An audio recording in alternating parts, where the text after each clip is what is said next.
welcome to the Undercovers Football Podcast. I'm Ben, along with Paul and Connor, and tonight we're gonna discuss the Bills' 2025 schedule, um, and then we're also going to um, talk about some other things football related.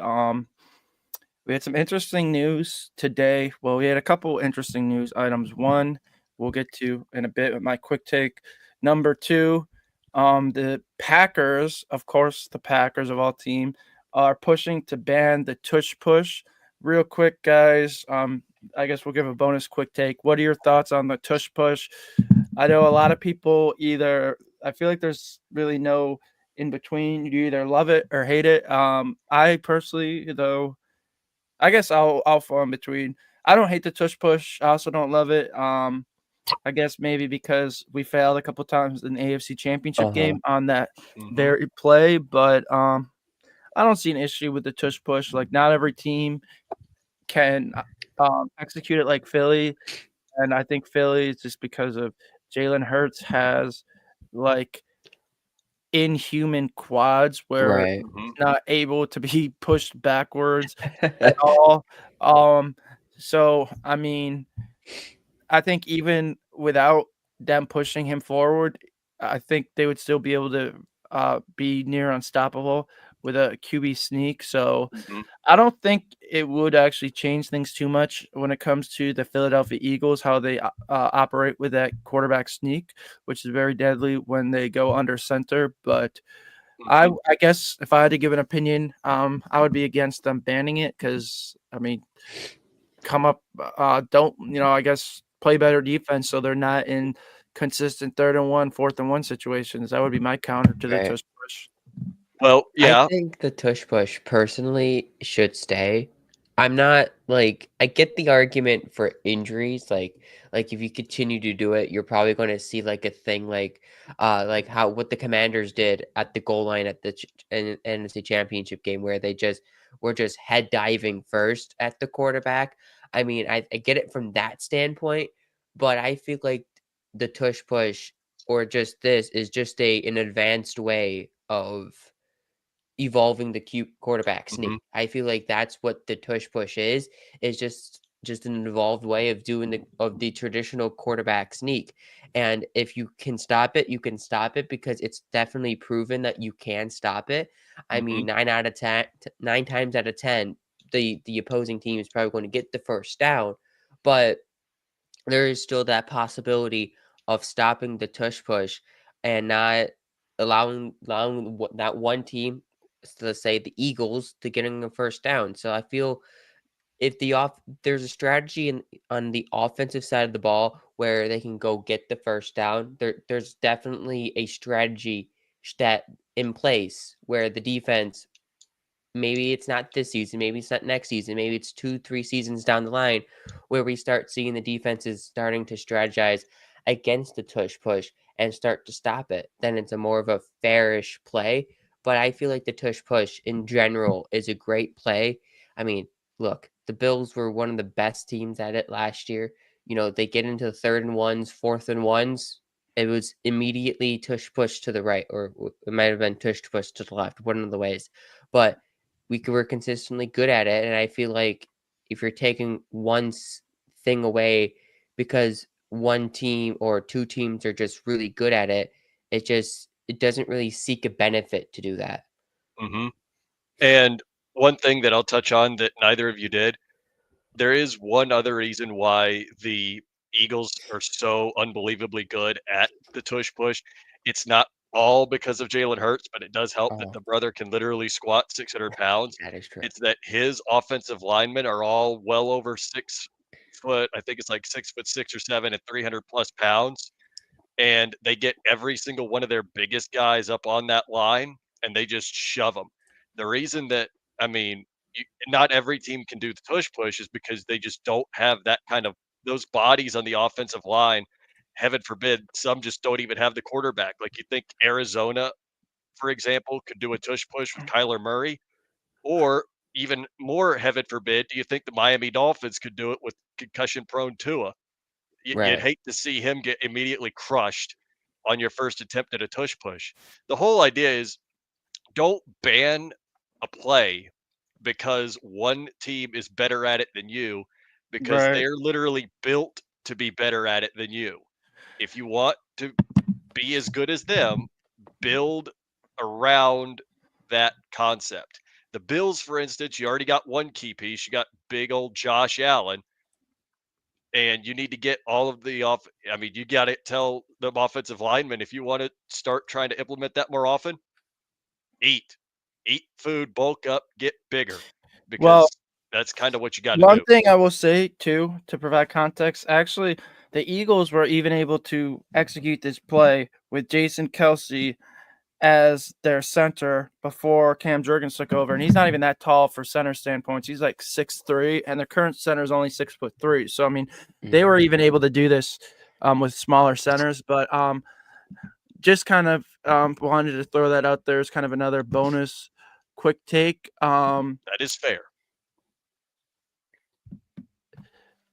So now let's get into the actual quick take, which will be um, the NFL unanimously voted today to allow NFL players to play in the Olympics, which is kind of interesting. And I've seen a lot of discourse on Twitter about, oh, I don't want my star player playing in the Olympics. It's flag football.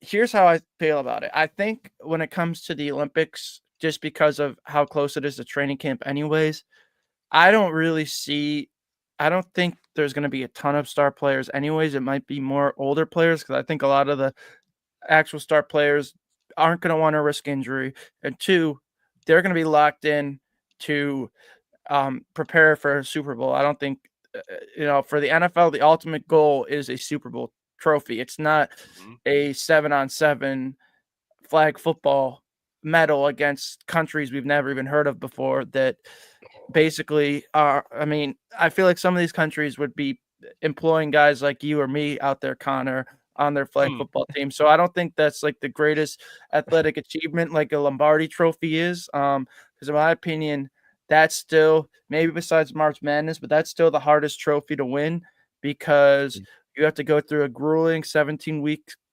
schedule. Then it's single elimination playoffs. So if you mess up 1 week, you're out. So in my opinion, it is still team sports, at least the hardest achievement is the Lombardi Trophy, because in baseball and basketball and hockey, you still have 7 attempts. So even if you have one off game, you can still end up winning 4 games out of the remaining 6. Whereas in NFL, if you don't bring your A game, you're done. So I Same still as think at the end of the day, Cincinnati. yep. That's why at the end of the day, I think a lot of, I mean, maybe you'll see like some like washed players, older players, like, but I don't think we'll see like the Joe Burrows, the Lamar Jacksons, the Josh Allens of the world No. play. Maybe like there'll be some backups or something, Kenny but Pickett. yeah, that would be funny if Kenny Pickett led Team USA. Oh my Well, God. I'm not even saying if, because we all know that his hands are too small, that he'll fumble with the game on the line versus I don't know, Ecuador in the semifinal. So yeah, I don't even want to put that juju out, but yeah, I mean, I don't really care that they're gonna be able to play, but Well, I guess it's there's a counterpoint to that. I think the counterpoint to this would be, yes, it's around training camp and teams and players are focusing on training camps, but like the NHL goes to the Olympics once every 4 years. but And that's right re- in the that's that's in the middle of the season. They already right, but they're they still again plan still out. risking injury to Well, go they to the right, Olympics. but that's still kind of different because you're competing best on best, so you want to prove that your country is the best. We all know that there's no country that's even going to become close to the U.S. in football. Maybe not right So now, but like maybe let's say 2 I years. mean, at the end of the day, it is American football. So Right. maybe in like USA. 100 years, something crazy will happen. But yeah, no, I mean, the thing is, they actually have a dedicated All-Star break dedicated for the Olympics built into the hockey season. I don't think the NFL is going to put training camp on pause for like not even Huh. one player from each team to be a representative because there's 32 teams. It's 7-on-7. So there's probably going to be like 20 something people going. Oh, So yeah. each team won't even have a representative. I guess there are other countries who will have players involved, like maybe Canada, but still, like there aren't that many countries. Even like you think of the World Baseball Classic, there's all sorts of guys from Central South America, Japan that are involved. The NFL doesn't have that type of international representation Yet. yet. Oh, Jinx, you owe me a Coke, but I'll remember that. maybe eventually it will happen. But yeah, I don't see like where the NFL is like, yeah, best on best. Let's prove that America is the best football country because we already know because there's only one country with Lombardi trophies, right? Right. So I get that. Oh, yeah, you got that right.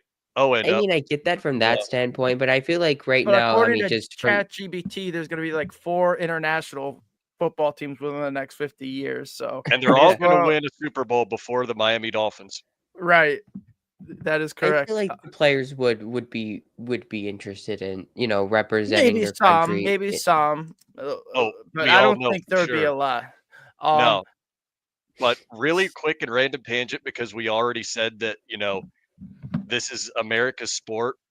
Can we also just be reminded really quickly of who America's team is? It's right here, by the way. It ain't who everybody's thinking it is because if It's you had to not the ask Pittsburgh anybody, Steelers. it's not well, no, it's never been us. It is never it will never be them. It will always be the Bills. If you want real representation, it's the Bills. The Lions are a close second, but no, it would Sure. definitely be the Bills with the best fan base. I'll tell you that right now.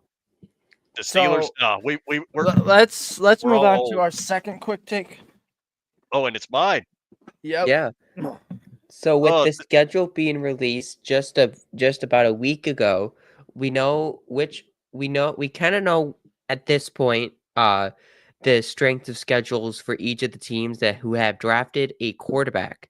So Connor, which rookie QB has the best schedule to dominate year one? Oh, this is interesting because out of all of the quarterbacks that are rookies, that how many of them, first and foremost, aside from the very obvious in Cam Ward, is actually going to start? Do you I was just gonna believe? say the same thing. Do you There's believe that like Jalen Milrow will start over Sam no, Darnold? I would say no. I could no. also tell you right now that Will Howard will most likely not start over Mason Rudolph or Aaron Rodgers because that's just not how the Steelers generally run with quarterbacks. Now, unless Will Howard goes on his Ben Roethlisberger arc, if there's a serious injury to whoever's the QB1 in week 2, there's not really going to be much of a case for any one of them to start. Now, Shador Sanders and which this is interesting, Shador or Dylan Gabriel, I don't think either of them are going to start for the Browns unless something crazy happens in camp. But by default, the answer has to be Cam Ward because Cam Ward's going to at least get to start. And then Right.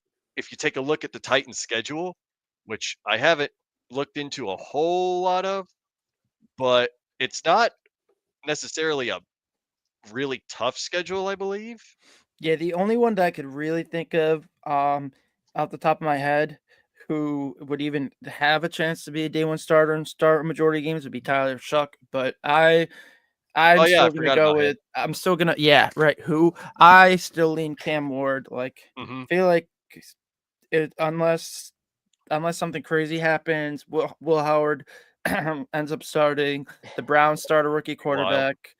I mean, but Jackson Dart, maybe depending Right. on how things go, I but doubt he starts. I'm pretty yeah, sure that Russell Wilson is going to get that start in New York. But I did look at the schedule for the Titans, and I got to say, Cam Ward is definitely getting the welcome to the NFL experience, going against the Broncos, Rams, Colts, and Texans in 4 consecutive weeks is disgusting, especially starting off with your first 2 games against 2 really tough defenses, especially that Rams Right. defense with both Jared Verse and Braden Fisk. I think he's going to be in for a very rude awakening before things calm down a little bit. So Let's even with rephrase the the default question then, answer being because we Cam kind Ward, of we kind of we're kind of all in agreements. So, do you think Cam Ward, because we all feel like he's the day one, we all know that he's probably the day one starter in Tennessee. Do you think Cam Ward can have a CJ Stroud or a Jaden Daniels type season? No. I don't think so, just because I don't think the Titans are good at all. But I think maybe stats wise, he could put up good numbers. Like I think, like Caleb Williams didn't put up amazing numbers, but he didn't put up terrible numbers. I think that if he puts up Caleb Williams numbers, that wouldn't be a bad thing. Now let's move No. on to our off-season takes. What are realistic expectations for Keon Coleman in year number 2? 1,500 yards, 12 touchdowns. Next question. 1,500 yards? Are you Yeah, that adding might be nine? that might be a little low for Keon. Yeah, okay. I mean, it is Keon. I do love my boy. He's, really, really good. And I think people really just didn't get to see it because he got injured really early on into the season. And you could even hear it, at the exit interviews, he hated that. So did Bean and McDermott. So, I mean, I think 1,500 is still just a little high considering that not even most wide receiver ones put up that much yardage. I mean, you think of 1,500 yards, you think, Tyreek Hill put up 1,700 yards a few seasons ago with who at QB. So I don't really know if they'd even allow him to have that many targets in the offense for 1,500 yards. But I could see an over 1,000 yard season, maybe 11 to 1,200 yard Right. season with multiple touchdowns in the red zone because mossing defensive backs is his best asset, and he gets to prove it yet again against some really good defenders this season, which is kind of exciting. Let's see him do it to Jalen Ramsey twice, do it to Sauce Gardner twice.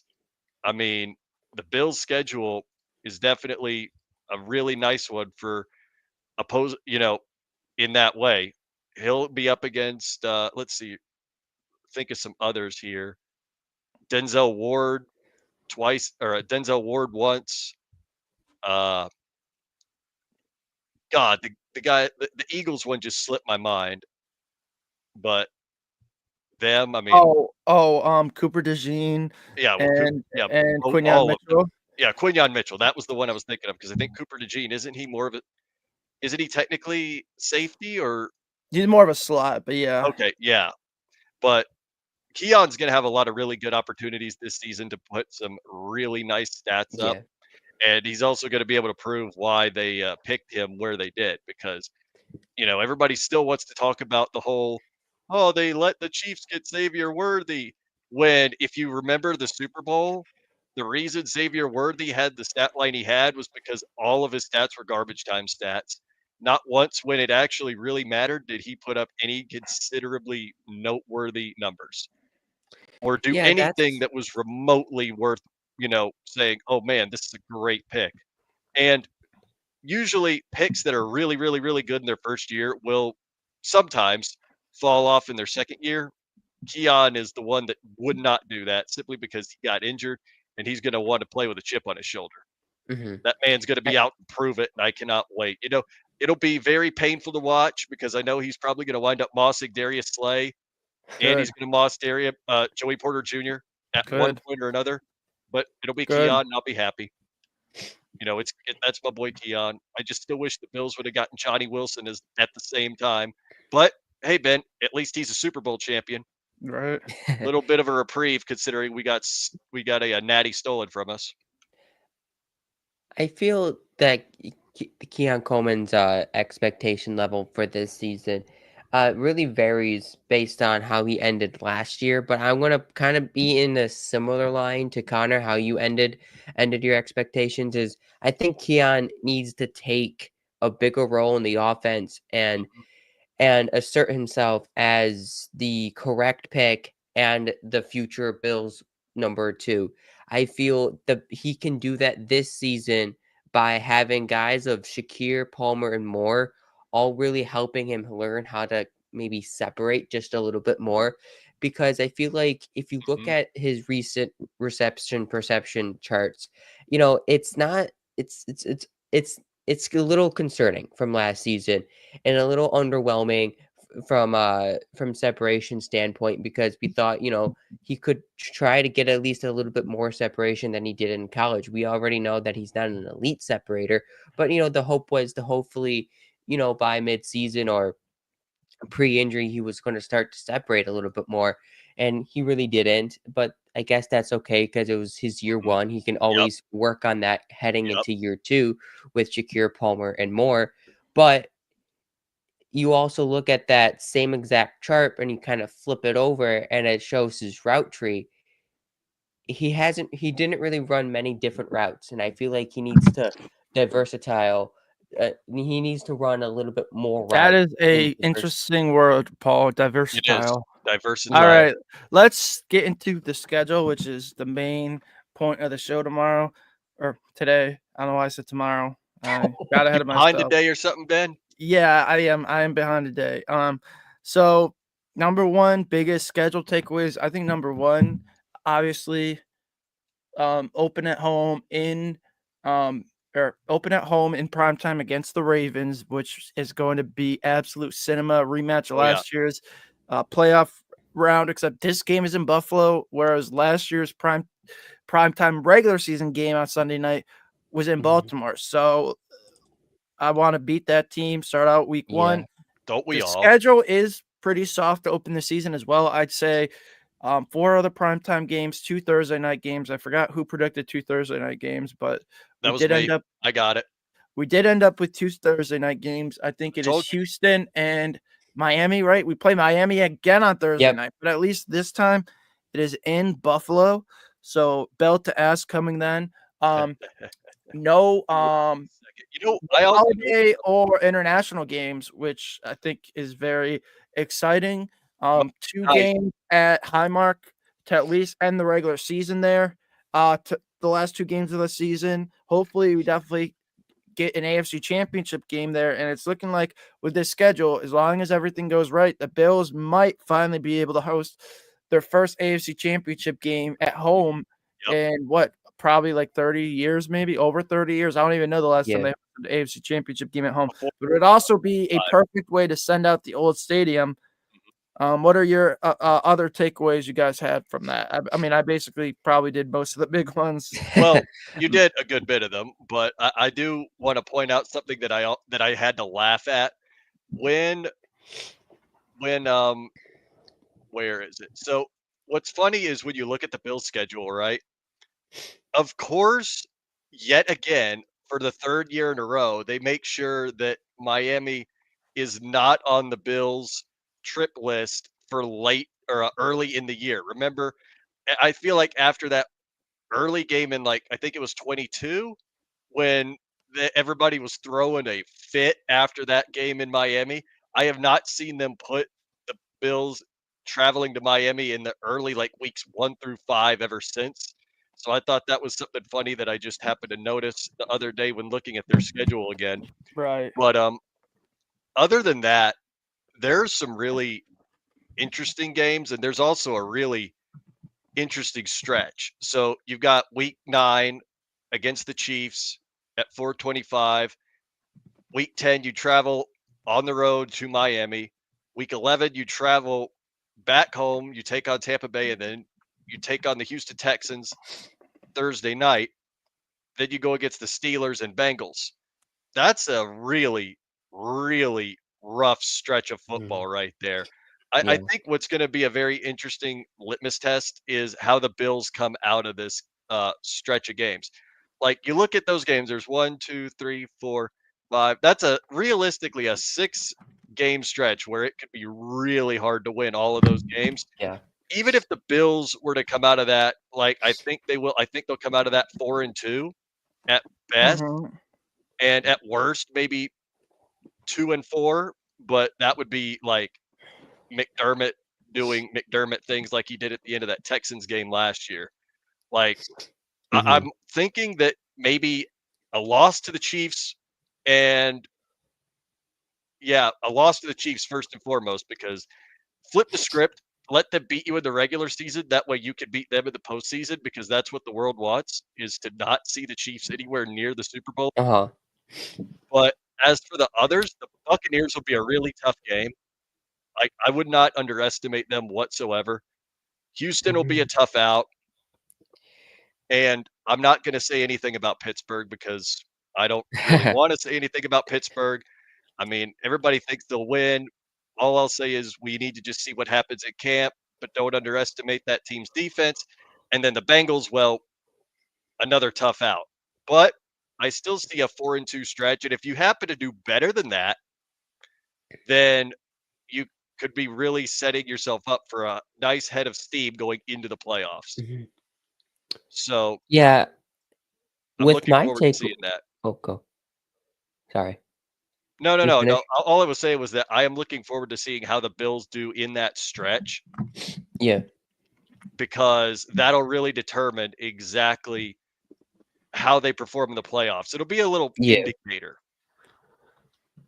Yeah, I think that stretch is definitely probably one of the tougher stretches of the season, and I think that's where I'm kind of like, okay, so the Bills definitely have that stretch of the season late, but it also comes in a stretch of games where they have to play 11 straight weeks because they get the early bye. And Right. I kind of that's where I'm like, okay, I love the Bills' first 6 games. It's kind of you coast into the season. There's a few games where they could be potential trap games like New Orleans or Atlanta. You could circle those as potential early trap games for the Bills, and then you also get 2 divisional tests at the beginning of the year. So I think the Bills at this point can start the year anywhere from like 4-2, 5-1, somewhere in there. I think that would be a great start for the Bills heading into their early bye. It just with the travel, with the easy travel, the Oh yeah. easy opponents, I feel like this isn't like the schedule I would have drew up with the travel and the easy opponents, is Hmm. because I don't want to play 11 straight games to end the season. One, because the point that I'm going to try to elaborate on more later when we talk a little bit about the late bye is fatigue, late season fatigue. I don't want this steam running out too late in the season where we're entering the playoffs. We're Hmm. fatigued, we're injured. I really don't want that to happen because it has happened before where the Bills have to play a lot of their games, a lot of tough opponents, and then we're kind of just stumbling into the playoffs and we just have no energy left. I feel like that's something I'm kind of concerned about with how the schedule drew out. But a couple of positive takeaways is here. The Bills open up 4 of the first 5 games at home. They also get 3 425 tilts.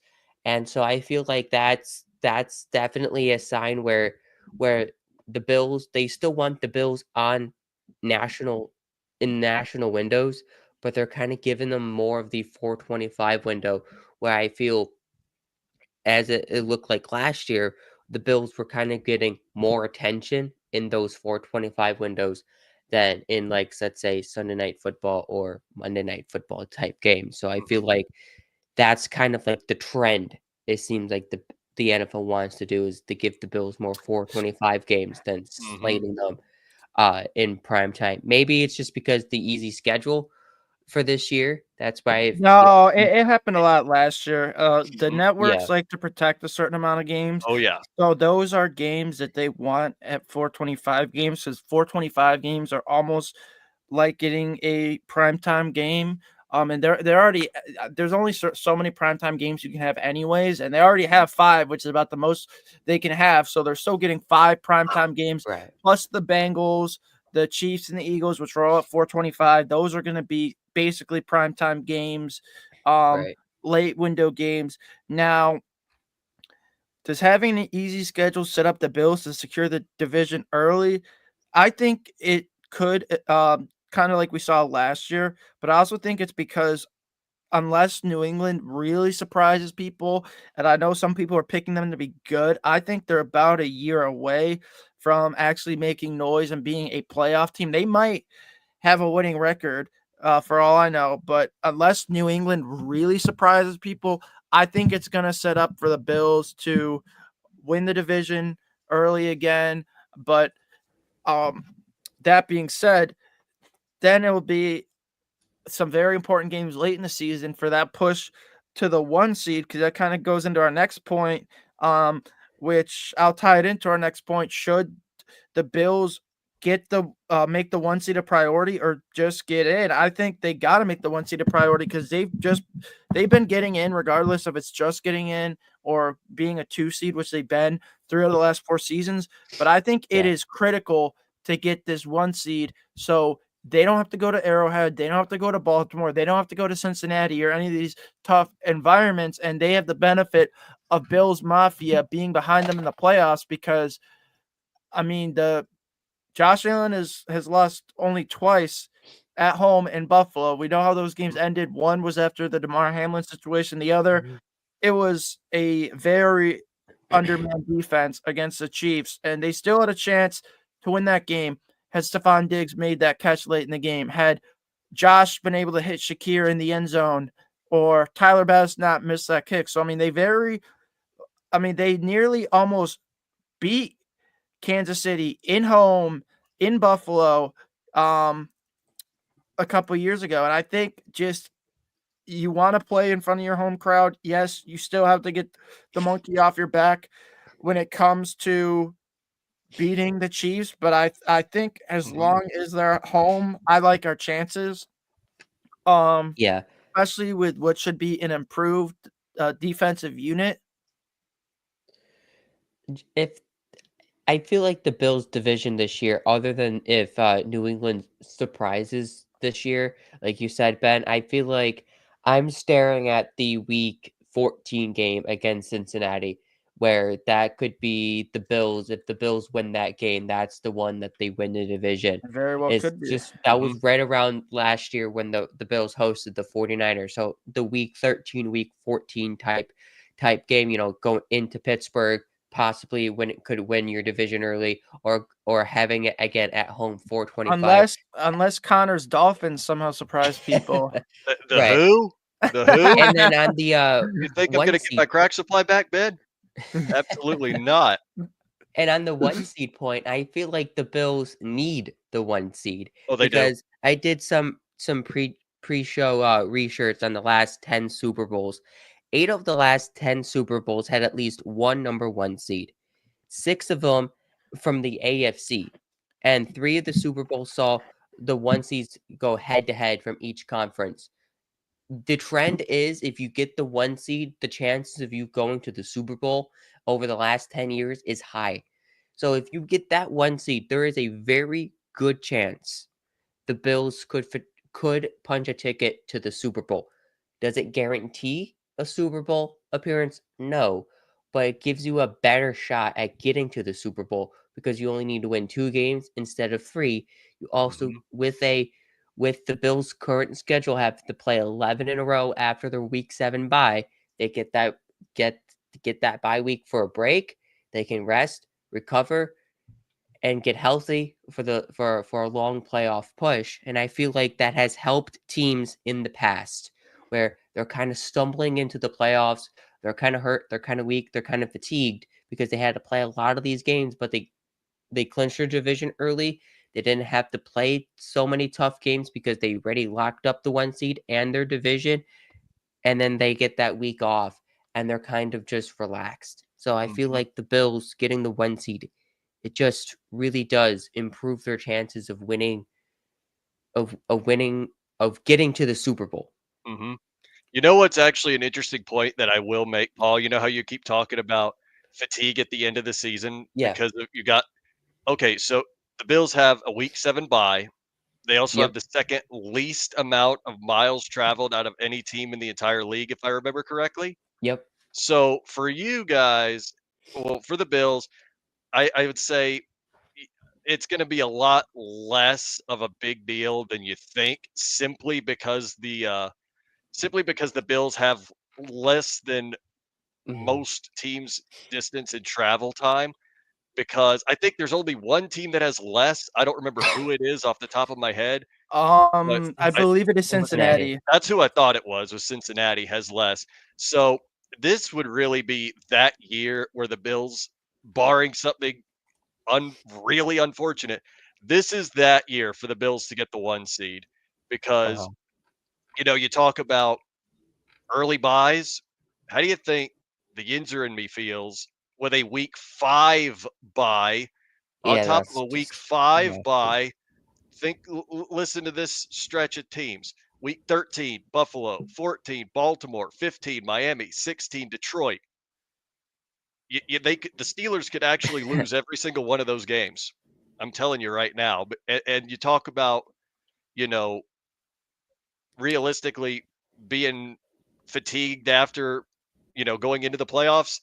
That's how bad it can be. And I don't think it's going to be anywhere near close to that for the Bills.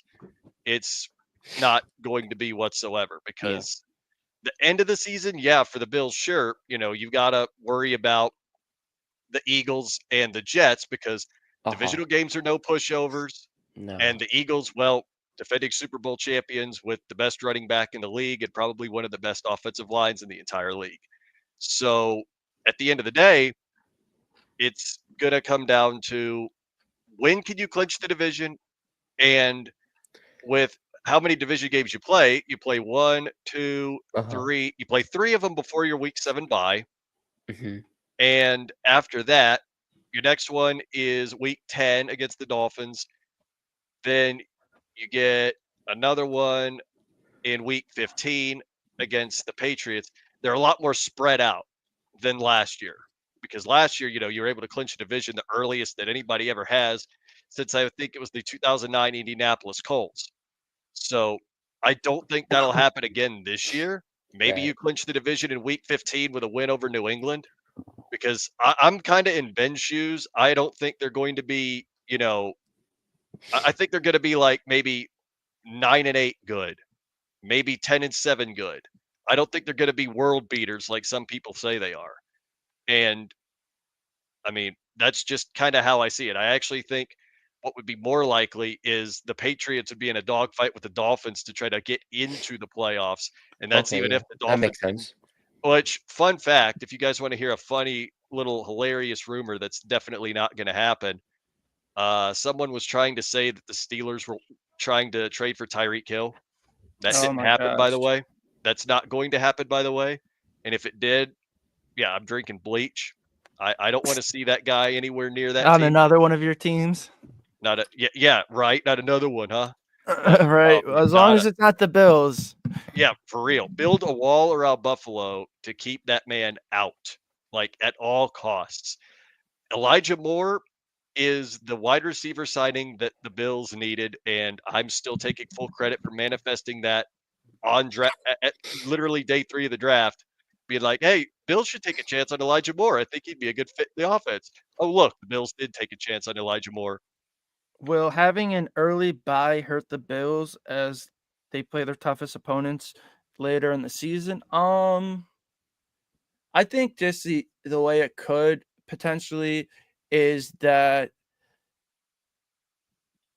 if they have guys from injuries, it's nice to be able to have that late bye in the season because that did kind of help last year. But I will say they are supposed to get Michael Hoyt and Larry Ogunjobi.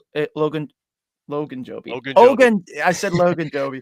Larry Ogunjobi. Ogunjobi back after the bye week. So that is perfect for that situation for getting 2 suspended players back. You get to have a week of practice and have them acclimate back to the team. So it is nice it comes where it is. I'll say the Bills have played some tougher opponents late in the season before, so I don't think it's anything too new because they played the Chiefs late in the season last year. I mean, the 49ers game looked tougher on paper than it actually was. The Lions, Rams were all late in the season. But I mean, the divisional games, obviously, late in the season aren't going to really be cause for concern. Because if I'm not mistaken, they do play New England fairly early in the season. Yeah, week 5. Hmm.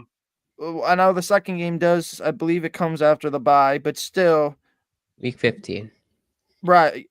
So, I mean, just looking, Carolina is after the bye, Miami's Yep. after the bye, New England, Cleveland, the Jets. I mean, most of the tough games are at home, so the Bills have the advantage there. Tampa, Kansas City, Cincinnati, Philly, those are all tough home games.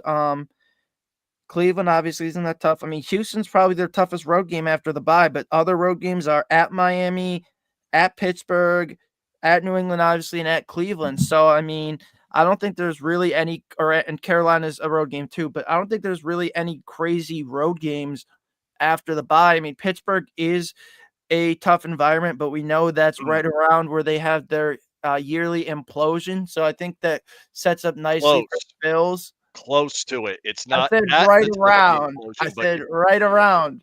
if So, anything, the Bills could be the team that starts the implosion. By that point, because hold on, let me sure. look one more time because okay, week 13. Yeah, you were at the earliest stages of where that Steelers team would be likely to implode. So by this point, week 13, Connor already has the tweets in the draft in his draft oh yeah, ready for when that ready to watch happens. them blow up, like ready to watch them have 9 wins by week It 13 will be and finish glorious 9-8. and awful at the same time, and I think Connor's completely ready for that. Oh, I am. 9-8 is the standard, and the standard is the standard. By that point, I'll just be fully with you guys, hoping and Right. praying that the Bills are still at 1 because this is the season to do it.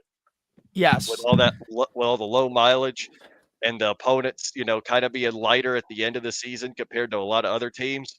This is the season to get that 1 seed. And for God's sakes, if you want a storyline to say, "Oh, the NFL is rigged," give the Bills the 1 seed in the last year of their old stadium because why not? Talk about storylines, right? Yes. I hope Roger Goodell hears this because now I may have just given him the script to write. 100%. Paul, thoughts on the late season Yeah, or the so early season bye? yeah, I don't. I mean, I think over the last like 2 shows, you guys might have thought that I'm the huge hater of the week of the early bye. I hate the early I bye. mean, It's you are. I hate it. I just hate that. I just hate it all around.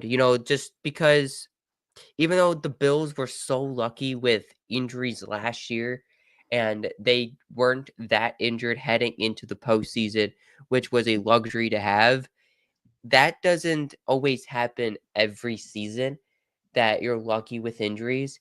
And I Mhm. feel like if the Bills are, knock on wood, are not healthy, entering the postseason, or just they're starting to spiral with injuries later in the season, you might enter wild card weekend if the Bills can't get the 1 seed playing with a depleted roster. So I feel like this point ties into back to the last point of getting the 1 seed is that now you know that you have an early bye. You have to go fight for that 1 seed. So you're making sure that you get that extra week of rest just in case that you're stumbling with injuries later on in the season because you're never guaranteed a healthy full roster heading into the first weekend of the playoffs. But maybe the Jeez, the week. Cubs just put up 8 runs in the 5th inning. Woo! Wow. You want to talk about something else that's amazing in the wide world of sports? It's only halftime in the WNBA, and Caitlin Clark's already on pace for her second triple double in a row against the Atlanta Nice. Dream. Will All she right, get it? let's. I hope. I hope not at the cost of a win. Don't stat pad for wins. Don't be like Russell Westbrook back in the day. Ben probably knows where I'm going with that. But yeah, I'd rather they win and she be just shy of a triple double rather All than right. get the triple double but lose. Fever All right, winning let's the do some championship, early by the way. season, way too early predictions on the Bills schedule as it's kind of still fresh, hot off the press. Ben, where do you feel like the Bills end up? So last season I was saying I think I either said 14-30, 13-4, and I got ridiculed because everyone said the Bills were going to take a step back. The division was going to the Jets or Dolphins. The Bills didn't have enough, and they very nearly were the 1 seed. But this is going to be a hot take. I live for hot takes. That's pretty much my brand. And this might surprise some of you, but I'm going to go ahead and say 15-2. I think Good Lord. they will lose games, but they'll also win games. Most of the tough games are at home. I think the road schedule is pretty manageable. I think we beat Houston this year. I do want to lose to the Chiefs just so Yeah. we had that out of the way in the regular season, but I Yep. do want to win more games than them, which I still think is possible. Right. I mean, maybe Philly, maybe Cincy, maybe Baltimore. I mean, I know some people might say New England. I think we can still sweep New England. Maybe Yeah. if we do lose to them, it will be that road game. But I'm gonna go out. I'm gonna go out on a little bit of a limb here, and I'm gonna say 15-2. All right, That is 15-2. wild. Who are the 2 losses? The Chiefs and either I think we'll win week 1 in Baltimore. So I'll say the Chiefs and then maybe either the Eagles, Patriots. I don't want to lose to Cincinnati, so I hope it's not Cincinnati or Real. maybe Pittsburgh. Hey. Okay. I mean, we've Right, beaten Connor? Pittsburgh before, so I don't care as much if Uh, we don't. well, okay. Granted, you are right. So, Paul, you want to give us your prediction? Yeah. I'm gonna say, and normally when I'm doing these way too early predictions, I'm kind of like in Ben's boat where I just go all in and just like, I don't feel like 15-2 is unrealistic, but I mean it could certainly happen with the Bills' easy schedule, and if Josh Allen, is firing in all cylinders, MVP type caliber, and the MVP mode yet Bills' again. offense just works all together. Uh, but I have a manageable 13-4. I feel the Bills, when I did the Bills schedule, I also predicted the Chiefs schedule just to make sure where my head was aligned. I have the Chiefs also going 12-5. So I think 13-4 currently right now stands. The Bills still should be able to get that 1 seed. But you look at the Bills early schedule, that one game against Atlanta. I feel like that could be a game is that game is right before the bye. The Bills might be a little sleepy after a divisional game the week prior. I feel like that's a prime, what are the Bills? It's one of those head scratching Bills losses where they're just, either just a head scratching Bills loss, because the Bills at least have one of those every single season. Mm-hmm. Majority of my losses come later in the season. Going to Houston is always tough, but now you're going to Houston on the road on Thursday night football right in the middle of the season. Houston could be fighting for something. Buffalo could be trying to extend their lead in their division and fighting for seeding. So I feel like a road primetime game in Houston, and the Bills always struggle a little bit against the AFC South. I feel like that's a loss for the Bills currently as it stands. I have them splitting with New England, so they're going to lose that Week 15 game against New England. Ouch. And then I have them taking a Week 17 loss to the Eagles. So I feel like those are right now in my head the four losses for the Bills, but I feel like they can go to 14-3 as their ceiling, because I feel like they could sweep New England and still have that buffer of where they lose that random game. So I feel like 13-4 is their kind of like their floor. 14-3 could be their ceiling. All right. All right. You know what? That's actually a better idea to do kind of like a floor and a ceiling prediction, because both can Sure. actually be fairly true. Yeah, But it's not a bad idea either. But I so still say the floor is 15-2. The ceiling is 17-0. Oh, sorry, 20-0. oh man, he is Oh, quite a 20-0, book. yes. You know how poetic it would be if the one team that got the undefeated season to shatter the Dolphins' hopes and dreams would be the Bills. Man, All right. what a kick in the ass to those what a kick in the ass to the Dolphins. But And to the Patriots too, because not oh, even tell me Brady was about it. able to do it. Nope. And Thank the you, New Bills York would have done it. Football Giants. Yeah, and the Bills would have done it in a 17-game season versus a 16 game Mm-hmm. with Valid point. arguably a tougher schedule. For real. So I am going to do the same kind of floor and ceiling bit, because if you haven't noticed, which I'm sure very few people do notice this, I feel like this is something that me and like a few other people around would ever notice, but the Bills seem to have this weird trend where they win 13 games, then they win 11 games, then they win 13 games, then they win 11 games. Last year they won 13 games, so this year if that trend were to stick, they'd win 11 games and finish 11-6. But if I'm being completely honest, I would actually have that as the floor for this team because I think that the schedule combined with everything else just seems to fit way too well with what would be an a nice first round bye for the Bills. So I think that maybe you could put 11-6 as a floor with maybe those 6 losses. Say you split with New England, say you lose to the Chiefs, say you lose to the Eagles, say you have that one dumb loss. Actually, no, in this scenario, if you're going to lose 6 games, you lose you split with New England and Miami. Yeah, you get all their heads in a doozy, I know. So you lose 2 games already. You lose to Philly late in the season for a third loss. You have 2 unbelievable what are you doing games against Houston and Pittsburgh that you drop, and the Bills still finish 11-6. But I don't think that's going to happen as much as I am like, there's a trend right in our faces. I think the Bills will actually probably win 14 games this season. The only 3 losses, as long as you lose one to the Chiefs, we're Yeah. good. Lose to the Chiefs, lose to the Steelers, lose to the Eagles, golden. I don't care what happens then because you still probably got the 1 seed, especially when you Yeah, I feel consider that like the Chiefs are late in their season. They got to play the Chargers. They got to play the Chargers and the Broncos and the Texans. Cowboys maybe won't be a slouch, but after their bye, they got to technically play Denver twice.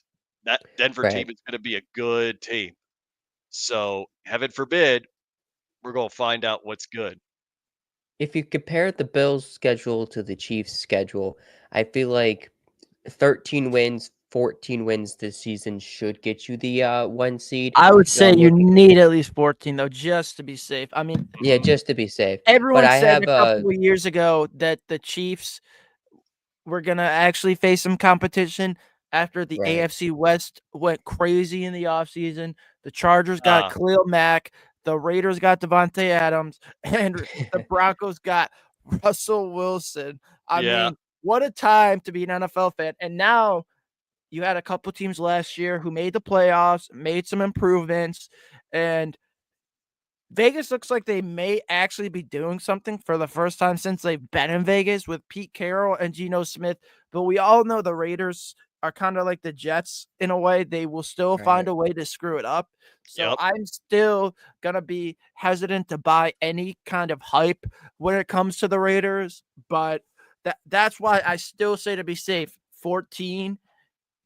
And you probably do need that tiebreaker over um you probably need that tiebreaker over Kansas City just to be safe. Yeah. To be Mhm. safe, yes, you would. But it's the whole thing about I'd rather not beat them in the regular season because then they're even more motivated to win in the playoffs. Right. It's better if it's better if the shoe is on the other foot. Yeah. You lose to them in the regular season, like I thought they were going to a few years ago. If you guys remember the Kadarius Toney offsides game, where I thought the Chiefs were going to beat them, and then the momentum for the Bills was actually going to be in their favor come playoff time, but Right. didn't happen. Unfortunately, in a very rare instance, but unfortunately.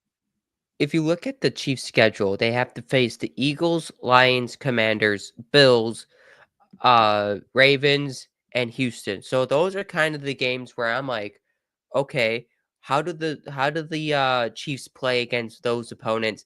And I have a question mark on Thanksgiving against Dallas. What does the Dallas Cowboys look like week 13? I mean, they could be a completely bad team, and and then the Chiefs just absolutely just kick them against Dallas on Thanksgiving. But I mean, the Chiefs schedule right now is is a tough schedule, but we all know the Chiefs in tough games somehow, some way, just find a win somewhere. But it's a difficult schedule for the Chiefs, and it really just depends on, where does the division go? Because look, could they split against if they split against the Chargers and Denver, and let's say they drop, Buffalo, Detroit, Philly, okay, that's right around that is your 5 losses right there. That means you have to beat a team like the Washington Commanders or the Houston Texans, which we know both are tough matchups for any team. The Commanders, even though they get blown out against the Eagles in the NFC Championship game, they competed really well with the Detroit Tigers. Detroit The Tigers. the What Detroit on earth Lions is in the happening?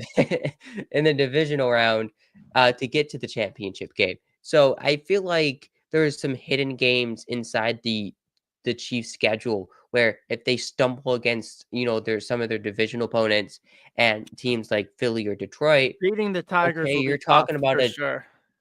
you're talking about a They 12 and already got 5, 30 maybe wins on 11 the and 6 season. Chiefs team. The How? Tigers are already at 30 wins, so I think beating them is gonna be a tall task.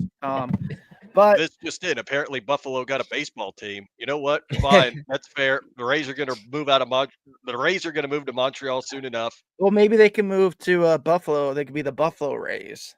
That'd be hilarious. Okay, you know what? Let's see. I want that to happen now that you mentioned it. Let's Let's have the petition Tampa that. Bay Let's Rays put become the Buffalo Rays in a reverse of how Floridians always complain about New Yorkers touring around here. This time we yes, reverse it. The Floridians become the tourists in Buffalo, except now they're the except like the Buffalo Rays. 5 Tampa Bay Rays fans would probably actually follow the team. But the Buffalo fans would definitely support them. I For mean, sure. I would definitely pick them up as my AL team. I mean, obviously, I'm still gonna like the Cubs, but if there was a Buffalo baseball team, I would definitely be all for that. That would be awesome. We know Yep, It same. Paul doesn't have a team, so he would be all over that. would 1000% be all over Let's that. let's make it happen. The Yeah, Buffalo for real. Rays. Buffalo Rays, because I would be one of the 5 Rays fans that follows the team to Buffalo.